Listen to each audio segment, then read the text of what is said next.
1단원의 마지막 직권의 운동입니다. 총 3가지로 분류되어 있어요.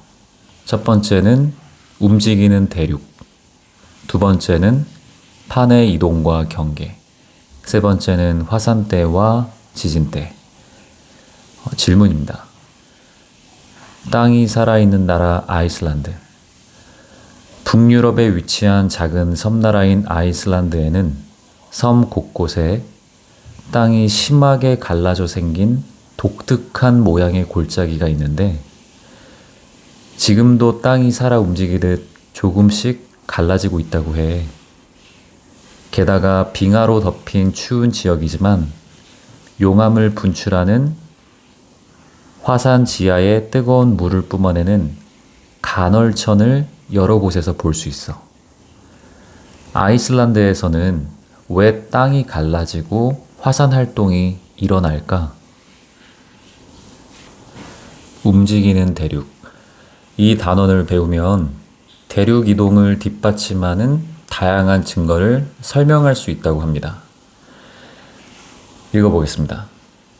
과거의 대륙 분포는 현재와 같았을까? 깨진 도자기는 각 조각의 가장자리를 비교하여 원래 모양으로 맞출 수 있다. 독일의 과학자 베게너도 서로 떨어져 있는 대륙의 해안선 모습이 비슷하다는 사실로부터 해안선 모습을 맞추어 보았다. 다음 활동으로 대륙의 해안선 모습을 비교해보자. 각 대륙의 해안선을 맞추어 보면 서로 떨어져 있는 대륙의 해안선 모습이 비슷하게 들어맞는다. 베게너는 이외에도 산맥 분포, 화석 분포, 빙하 이동 흔적 등 이 아래 우측에 그림을 한번 봐주세요. 이 그림과 같은 증거를 바탕으로 과거의 대륙들이 서로 붙어 있었다고 생각하였다. 대륙 이동설이란 무엇인가? 베게너는 이와 같은 증거를 모아 대륙이 모여 있다가 오랜 시간에 걸쳐 갈라지고 이동하여 현재와 같이 대륙이 분포하게 되었다는 대륙 이동설을 주장하였다. 다시 한번 대륙 이동설을 주장하였다. 그리고 과거에 하나로 붙어 있던 거대한 대륙을 판게아라고 불렀다. 2번 판의 이동과 경계.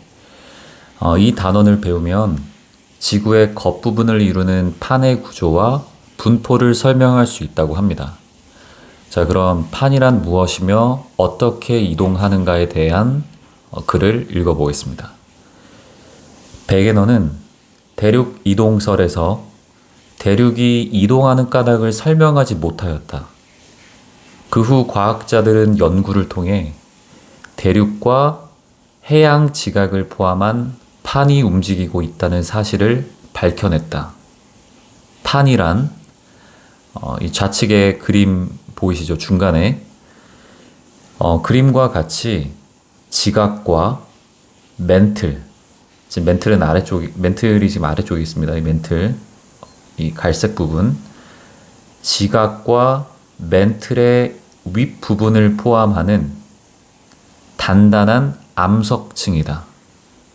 다시 한번, 판이란 그림과 같이 지각과 멘틀의 윗부분을 포함하는 단단한 암석층이다. 대륙 지각을 포함하는 판을 대륙판이라고 하고 해양 지각을 포함하는 판을 해양판이라고 한다. 다음 활동으로 판의 구조를 알아보자. 판은 1년에 수센치 정도로 느리게 이동하며 판의 이동으로 대륙이 함께 이동한다. 판은 어떻게 분포하는가? 지구의 겉부분은 크고 작은 여러 개의 판으로 나뉘어 있다. 판의 분포와 경계는 그림, 우측에 있는 그림 보이시죠? 지도. 그 그림과 같다라고 합니다. 그래서 지도에는 뭐 아프리카판, 뭐 남극판, 인도, 오스트레일리아판, 필리핀판, 태평양판, 코코스판, 뭐 북아메리카판, 카리브판, 아프리카판, 남아메리카판, 유라시아판, 여러 가지 판으로 구성이 되어 있고 분포가 되어 있습니다. 세 번째, 화산대와 지진대. 이 단원을 배우면 지진의 세기를 나타내는 방법을 설명할 수 있고요. 화산대, 지진대의 분포를 조사하여 판의 경계와 관련지어 설명할 수 있다고 합니다. 2015년 칠레에서 칼부코 화산이 폭발하였고 2016년 인도네시아에서 시나붕 화산이 폭발하였다. 또한 2016년 일본과 에콰도르에서 큰 지진이 일어나 인명피해와 재산피해가 크게 발생하였다. 화산 활동과 지진은 왜 발생할까? 지하 깊은 곳에서 형성된 마그마가 지각의 약한 틈을 뚫고 지표로 나올 때 용암, 화산 기체, 크고 작은 고체 물질 등이 분출되는데 이를 화산 활동이라고 한다. 이 용암에 대해서 좌측에 용어 설명이 나와 있습니다. 용암은 마그마에서 기체 성분이 빠져 나간 것을 용암이라고 한다. 지진은 지구 내부에 쌓인 에너지가 갑자기 방출되면서 땅이 흔들리는 현상이다. 대부분의 지진은 지층이 끊어지면서 발생하며 화산이 폭발하거나 마그마가 이동하여 발생하기도 한다. 자, 여기 화산 폭발 그림 좌측 하단에 화산 폭발에 대해서 설명이 나와 있습니다. 마그마에 포함된 기체의 압력이 증가하여 화산이 폭발한다. 자, 이 하단부의 지진 발생은 다시 한번 읽겠습니다. 지진이 발생한 지점을 진원이라고 하고 진원 바로 위 지표면의 지점을 진앙이라고 한다. 잠깐 보겠습니다. 요겁니다.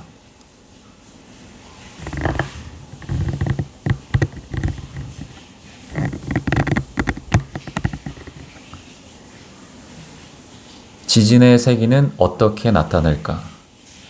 지진의 세기를 보도할 때 규모라는 말을 많이 사용한다. 규모는 지진의 세기를 나타내는 단위로 지진이 발생할 때 방출된 에너지의 양을 기준으로 나타낸다. 따라서 지진으로 방출된 에너지의 양이 많을수록 규모가 크다. 한편 지진의 세기는 어떤 지역에서 사람이 지진을 느끼는 정도나 건물의 피해 정도를 기준으로 나타내기도 하는데 이를 진도라고 한다. 수업 진도랑 발음도 똑같고 철자도 똑같아요.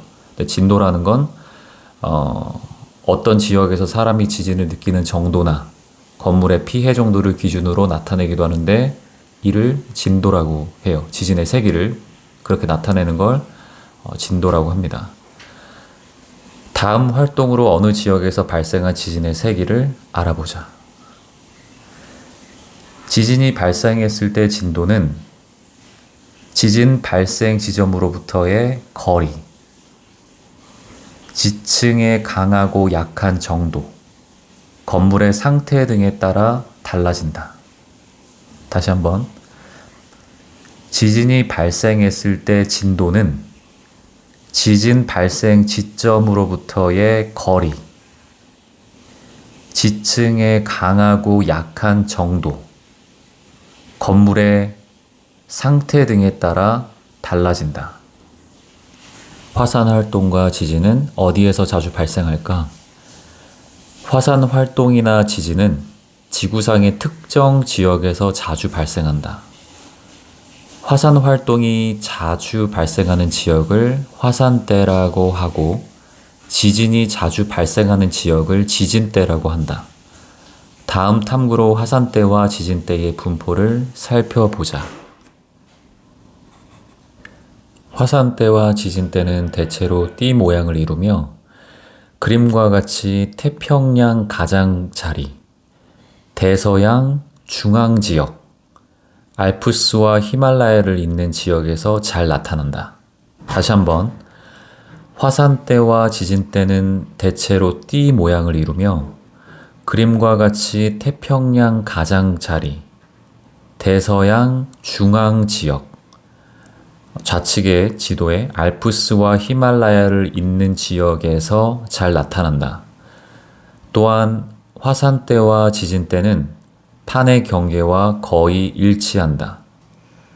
판의 경계에서는 판의 이동으로 지각의 움직임이 활발하여 화산 활동이나 지진이 자주 일어나기 때문이다. 좌측의 태평양 가장자리, 지구 전체 화산 활동의 70에서 80%가 일어나고 있어 불의 고리라고 불린다. 거기가 태평양 가장자리입니다. 지구 전체 화산 활동의 70에서 80%가 일어나고 있어 불의 고리라고 불린다고 합니다.